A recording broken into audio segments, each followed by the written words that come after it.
Salah satu masalah utama lingkungan hidup adalah polusi atau pencemaran lingkungan hidup. Membuat kondisi aliran sungai Cilengsi Bogor semakin parah. Beberapa titik sudah jadi tempat pembuangan sampah. Kebakaran masih terjadi di kawasan hutan lereng Gunung Arjuna. Polusi udara di kota Depok, Jawa Barat tertinggi pada hari ini, jauh melewati DKI Jakarta. Hujan deras yang mengguyur Trenggalek selama beberapa jam mengakibatkan banjir bandang. 90% karang bercabang dan 50% karang batu mengalami pemutihan. Puluhan rumah di Purwakarta, Jawa Barat rusak usai diterjang banjir, lumpur, dan material longsor. Assalamualaikum warahmatullahi wabarakatuh. Halo sobat semuanya, izin perkenalkan diri. Nama saya Intan Nuraini Waritsina dengan NPM 23130340444 dari Prodi Pendidikan Geografi, mahasiswa Universitas Lampung. Adanya saya di sini akan membahas tentang peran penting geografi dalam mencegah kerusakan lingkungan. Nah, sobat-sobat di sini tahu nggak sih kalau ternyata peran geografi sangat penting dalam mencegah kerusakan lingkungan? Karena dalam bidang ini kita dapat mempelajari interaksi antara manusia dan lingkungan fisiknya.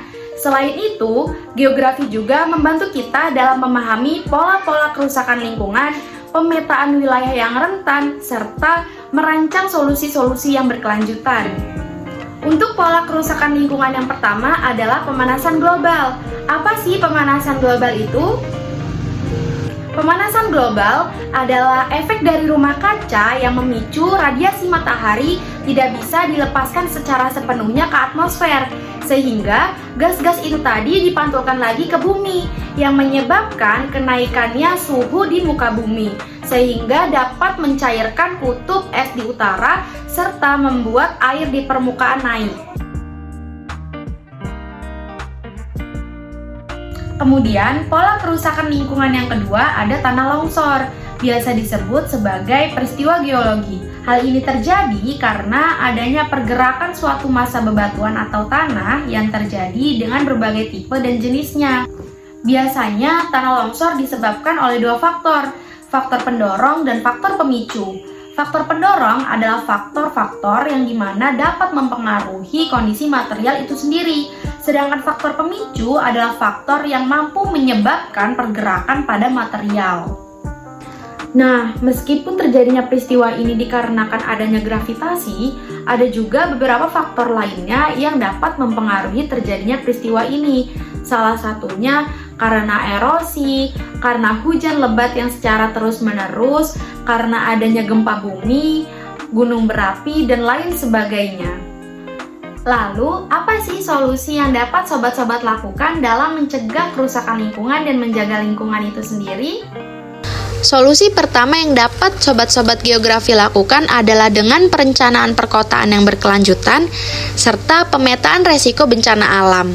Melalui perencanaan tata ruang yang berbasis geografi, kota-kota dapat dikembangkan secara berkelanjutan dengan memperhatikan aspek lingkungannya, seperti ketersediaan lahan hijau, transportasi publik, dan pengelolaan limbah.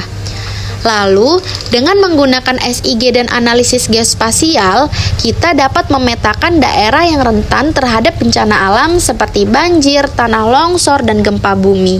Serta kita dapat merencanakan mitigasi risiko yang efektif. Kemudian, kita dapat melakukan pengendalian polusi udara dan pengurangan emisi gas rumah kaca melalui kebijakan dan regulasi yang ketat guna mengurangi resiko yang dapat mempengaruhi pemanasan global. Selain itu juga, kita dapat melakukan pengelolaan air yang efisien dan berkelanjutan, termasuk daur ulang air limbah dan penggunaan teknologi hemat air.